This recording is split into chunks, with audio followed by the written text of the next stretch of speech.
Christophe, hello tout le monde, j'espère que vous allez bien. C'est parti pour la minute positive du lundi. J'enregistre cette vidéo parce qu'en ce moment, j'enchaîne pas mal de choses entre le boulot, les enfants. C'est un peu speed, je dois le dire.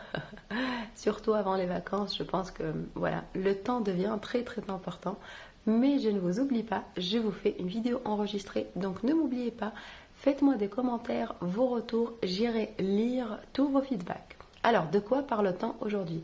Aujourd'hui, on va revenir à nos étiquettes, les étiquettes qu'on a reçues lorsqu'on était petit.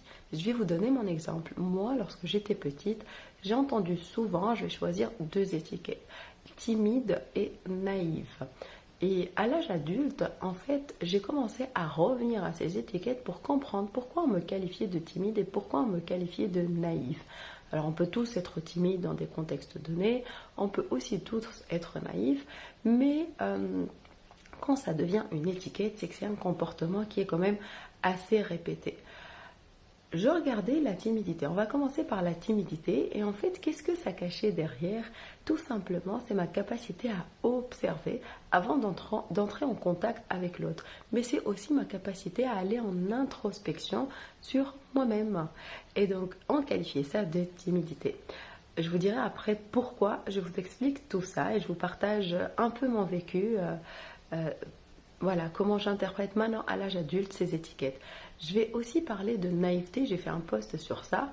Donc on m'a répété assez souvent que j'étais naïve, que je voyais trop, un peu trop ce qui est bon partout.